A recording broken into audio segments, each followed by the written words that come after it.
Bien, la colección era 21 para el 21, nació hace unos meses dentro de lo que llamamos la estrategia de una república de lectores. La idea era producir una gran colección en términos de títulos y de ejemplares que nos permitiera una distribución masiva a lo largo y ancho del país. Al final optamos por 21 títulos, tras largas discusiones en el Consejo Editorial del Fondo de Cultura, y tuvimos algunos problemas. En algunos casos, algunos libros que nos interesaba que salieran en esta colección, o las agencias literarias o los herederos no estaban a favor de que sus autores tuvieran una distribución gratuita. En otros las contradicciones eran más complicadas todavía, y mientras que los herederos decían sí, las agencias literarias decían no. El hecho es que fue depurándose una lista a partir de lo que había en el Fondo de Cultura, a partir de conversaciones con autores, que recogiera libros post-independencia, o sea, a partir de la independencia hasta mediados del siglo XX. Esta colección, que voy a presentarles en unos instantes, consiste en, como les decía, 21 títulos de 100,000 ejemplares cada uno. Fue financiada por el Instituto que le devuelva al pueblo lo robado. Costó alrededor de 45 millones de pesos, que cubre costos de impresión, derechos de autor que se le pagaron a los herederos o los autores, y un micro costo de distribución mínimo, prácticamente inexistente. El costo unitario por cada libro se ponía así en los 21 pesos, lo cual, cuando vean los libros, van desde libros de 300 páginas hasta libros de un centenar, pero el costo promedio reunía esto. Armarla no era tan complicado, y producirla, aunque tenemos que agradecer a IEPSA, la empresa estatal, por la velocidad con la que imprimió, y tuvimos problemas de almacenamiento. 2.100.000 libros en las bodegas del fondo, desbordaban las bodegas del fondo y de Educal, y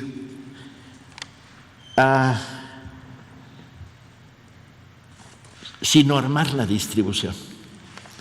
El problema con la producción de libros en una operación, esta que es la operación más grande que ha habido en la historia de América Latina, de regalo de libros, es muy arduo. No puedes volantear los libros, no puedes pararte en una esquina y regalar.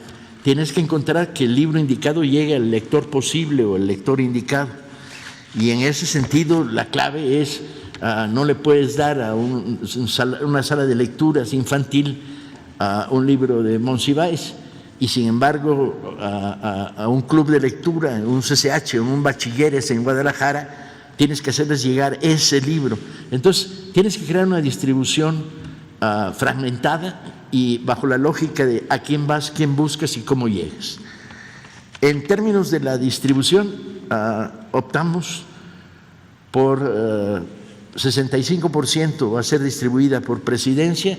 Ya les contará en su momento Jesús cómo los va a distribuir. Entre ellos, los que les tocan a ustedes, le tocaba a él. ¿Sí? ¿Me equivoco? No. A mí me tocan los periodistas de cultura y medios de comunicación de cultura. Y armamos esto. ¿Qué privilegiamos? Privilegiamos maestros de secundaria jubilados, los que están volviendo a leer en el ambiente que se ha creado en la República. Privilegiamos jóvenes, becarios, por aquí y por allá. Privilegiamos todas las estructuras de fomento a la lectura regadas, distribuidas por el país. Privilegiamos los planes piloto, donde llegamos formando mediadores de lectura con los librobuses, etcétera. Privilegiamos bibliotecas en las normales, privilegiamos las universidades rurales, privilegiamos los centros de secundaria, de escuelas de ciencias del mar. Procuramos una distribución que en un determinado momento le permitiera a un adolescente ver los libros sobre una mesa, como los que están ahí, y escoger. Voy a comentarles un poco en qué consiste la colección. Son 21 libros, a minuto por libro son 21 minutos, voy a tratar de hacerlo en 30 segundos cada uno. La Revolución de Independencia, un libro maravilloso de Luis Villoro. Yo creo el libro más inteligente que se ha escrito sobre la inteligencia de México. La colección es mixta, incluye literatura y ensayos de historia y crónicas. Canek, de Hermilo Abreu, pues ni comentarlo, ¿no? Es uno de los libros que más impacto ha causado entre poblaciones campesinas, curiosamente, según hemos podido comprobarlo. Muerte en el bosque, una antología de cuentos de Amparo Dávila. Balón Canaán, de Rosario Castellanos, que es la crónica más desgarrada del mundo de la mujer en esos territorios de la periferia de nuestro país. El libro rojo de la Independencia, de Riva Palacio y Paino, donde cuentan los asesinatos de las figuras claves de la independencia, Hidalgo, Morelos, hasta Guerrero. Un libro maravilloso, La breve historia de la guerra contra los Estados Unidos en el 46-47, de José C. Valadez. Tomochic, de Heriberto Frías. Hay algunos de los que nos sentimos particularmente orgullosos, y espero que se me note cuando digo que me siento particularmente orgulloso. Tiene La noche de un árbol, de Guadalupe Dueñas, otro de narraciones breves, muy sólidas. Una antología de la poesía mexicana del siglo XIX, voluminosa, para poner en contacto a lectores jóvenes con la pléyade de poetas mexicanos del XIX y que pueda escoger qué seguir leyendo.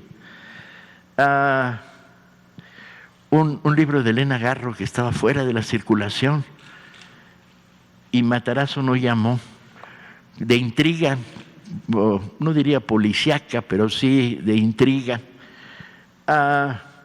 Hay un libro maravilloso de Carballido, La verdadera historia de Chucho el Roto, bandido generoso por demás, Tiempo de ladrones, que está escrito como obra teatral, pero que se lee como pequeña novela. El río subterráneo, de Inés Arredondo, Los de abajo, de Mariano Azuela.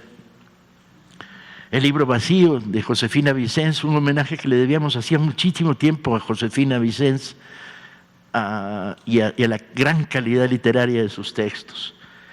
Un libro muy raro que encontramos y que nos pareció muy importante, que es de Elías Amador, un historiador zacatecano del siglo XIX, que recoge los apodos de la infantería de la independencia: el tamalero, el lonchero, el roñas. Esos héroes anónimos que tenían apodos y por ello se les conoce, pero que al leerlo te da una idea muy, muy, muy exacta de que la independencia fue un fenómeno de guerra popular de abajo hacia arriba, de guerra campesina y popular. El laberinto de la soledad, obviamente, de Octavio Paz. Apocalístic, los ensayos de Carlos Monsiváis, que son la cual más inteligente y lúcido, y que hablan un poco de un recorrido que llega a nuestros días prácticamente. Es quizá el único libro que se acerca a nuestros días. Pueblo en Vilo, de Luis González, el maestro de la microhistoria, la narración en chiquito del mundo agrario mexicano. Paseo de la Reforma, de Elena Poniatowska, una de sus crónicas más interesantes y más mordientes. Una antología maravillosa de Guillermo Prieto. Este es mi favorito, lo tengo que confesar, que se llama Crónicas de amor, de historia y de guerra, del mejor cronista que ha tenido la historia de este país, y fueron seleccionadas con mucho cuidado porque van a todas las esquinas, desde historias sobre la independencia, sobre la guerra contra el imperio, hasta la descripción en una crónica de cómo es un elevador, para contarles a sus paisanos cómo es esa caja que sube con poleas, ¿no? Y por último, debería estar, era obligado, el libro más censurado, La historia de México, La sombra del caudillo, de Martín Luis Guzmán. Bueno, esa es la colección. y entonces ahora empieza la distribución. Jesús les puede comentar, yo creo que debería comentarles que una parte de la distribución va a ir hacia los mandos de la milicia, importante, porque necesitamos que lean, que otra parte va a ir a jubilados. Les daremos más tarde un detalle de la distribución, porque nos va a tomar tiempo distribuirlo. Como queremos ir a la minucia de la distribución, al detalle, a la esquina, a la escuela perdida, nos va a tomar tiempo ir construyendo las redes. Y algunas distribuciones muy importantes se van a hacer en octubre, hasta octubre, cuando empiezan planes piloto de fomento a la lectura en lo que llamamos la República de los Lectores. Gracias, Paco.